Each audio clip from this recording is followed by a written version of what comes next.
Conference का प्रमुख मुद्दा ये था कि राज्य में जो शेड्यूल ट्राइब्स है, अनुसूचित जमाती के लोग हैं, आदिवासी है, उनकी संख्या इस स्टेट में 10% है टोटल पॉपुलेशन की। 10% का मतलब होता है कि 13 करोड़ अगर महाराष्ट्र की पॉपुलेशन आ जाए तो 1,30,00,000 आदिवासी इस स्टेट में हैं। ये 1,30,00,000 आदिवासियों में से जो बाइफर्केशन है स्टेट डिस्ट्रिक्ट वाइज, वो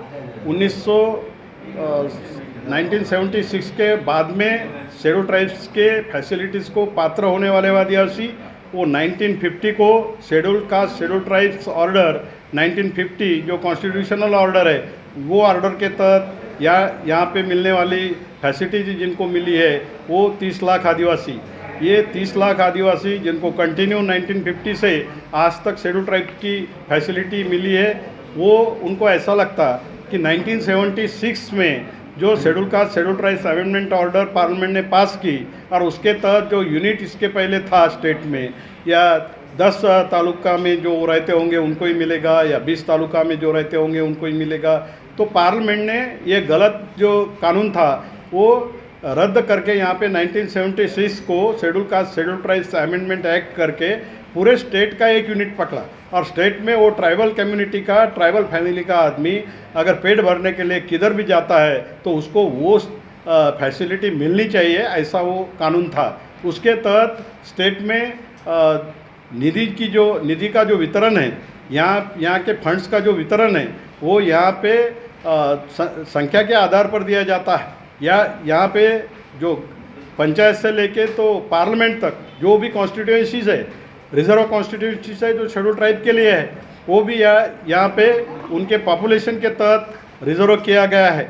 मतलब ये है कि 1976 के बाद में जो ट्राइब्स शेड्यूल ट्राइब्स में आए, उनकी भी पॉपुलेशन आज इसमें है। उनके नाम पे फंड्स मिलता, उनके नाम पे रिजर्व कैटेगरीज के नाम पे यहाँ पे सीट्स रिजर्व होती, ये यहाँ पे चलता है, इसमें कोई भी बात करने को तैयार नहीं। लेकिन यहाँ पे जो एजुकेशनल फैसिलिटी है, यहाँ की जो शेड्यूल ट्राइब के लिए सर्विस में जो फैसिलिटी है, जो रिजर्वेशन है, वो देते वक्त उनको सर्टिफिकेट नहीं देना, दिया हुआ सर्टिफिकेट वेरिफिकेशन के नाम पे रद्द करना, ये यहाँ पे शेड्यूल ट्राइब्स आदिवासी विकास विभाग में शुरू है। इसलिए उन पे अन्याय होता, उनको उनका हक मिलता नहीं। उसके विरोध में ये सब जन प्रक्षोभ यहाँ पे पूरे स्टेट में दिखता है। सर, आने वाले दिनों में आपने घोषणा की है कि 27 तारीख को आप बड़ी संख्या में आज़ाद मैदान में आने वाले हैं और सरकार को घेरने वाले हैं। किस विषय को लेकर सरकार को घेरने वाले? क्या है, पिछले बहुत सारे साल से हम सरकार का लक्ष्य इस प्रॉब्लम के तरफ खींचने का प्रयास कर रहे हैं, पर जानबूझकर सरकार में बैठे हुए लोग, वो कोई भी पार्टी के हो, सेना के हो, बीजेपी के हो, राष्ट्रवादी के हो, कांग्रेस के हो, वो उसके तहत ख्याल देने को तैयार नहीं। इतना सब भ्रष्टाचार यहाँ पे हो रहा है।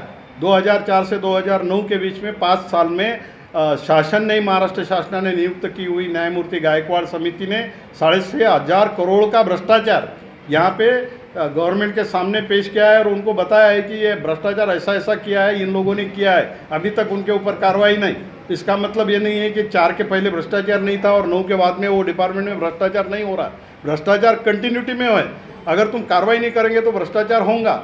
ये जो शुरू है, बार बार प्रेस में आता है, लोग बोलते हैं तुमने नियुक्त की हुई निवृत्त न्यायमूर्ति तुम्हारे सामने ये सब रख रहे, तो भी अगर तुम कार्रवाई नहीं करते तो इसमें कहीं ना कहीं सहभाग सत्ता में बैठे हुए लोगों का है, ऐसा हमारा स्पष्ट आरोप है। सत्ता में बैठे हुए लोग, वो कोई भी पार्टी के रहो, उनका सहभाग रहते सिवाय ये सब नहीं हो सकता।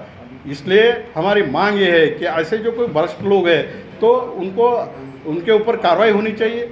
उनके ऊपर कार्रवाई अगर होती नहीं तो इसलिए आंदोलन है, मोर्चा है, अधिवेशन है, सब राज्य में, पूरे स्टेट में, जिले में शुरू है। कोरोना के काल में वो थोड़ा बंद था, पर पिछले 7 तारीख को शेगांव में हमने महाअधिवेशन लिया।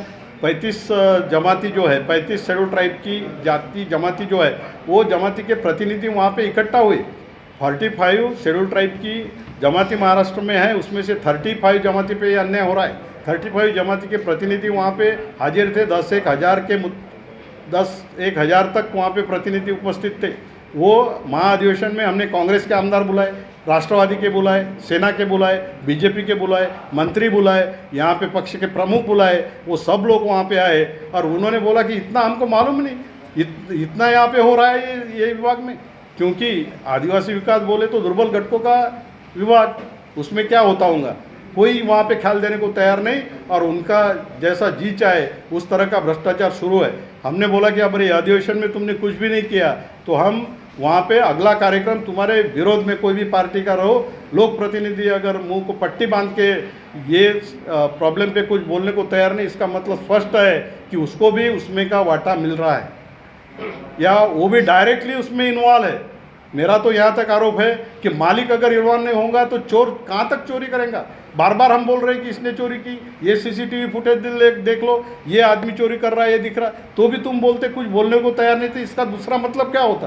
तो हम तुम्हारे ऊपर एलिगेशन लगा के पूरे स्टेट में जन जागृति करेंगे और कोई भी पार्टी रहो, पार्टी बाद में आती है, पहले यहाँ के लोग आते हैं। और लोगों का अगर 1 करोड़ लोगों के ऊपर घटना ने जो दिया हुआ है, कॉन्स्टिट्यूशन ने जो फैसिलिटी दी हुई है, तुमको हम मांग नहीं रहे कि तुम हमको दो, तुमने एक्सेप्ट किया है कि नहीं ये जो कॉन्स्टिट्यूशन ने फैसिलिटी दी है वो हमको मंजूर है। उनके लिए तुमने फंड्स की व्यवस्था की, उनके लिए रिजर्व कैटेगरीज के कॉन्स्टिट्यूंसीज की व्यवस्था की, ये सब तो तुमने किया।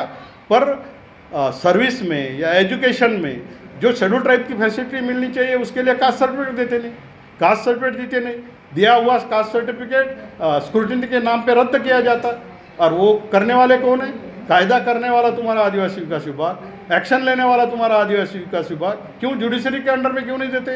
तुमको अगर न्याय देने का है तो थर्ड पार्टी रखो ना। हर कानून में थर्ड पार्टी रहती है, जो लोग कानून करते हैं वही उसकी अमलबजावनी नहीं करते, उस पर अमल नहीं करते, तो थर्ड पार्टी उसके लिए रहती। तो वो थर्ड पार्टी कहाँ है? घर में एक ही आदमी कानून करता है, सुबह कानून करता है, दोपहर को बोलता है कि नहीं मेरे को लगता है गलत है, तुमको ये शिक्षा देनी चाहिए।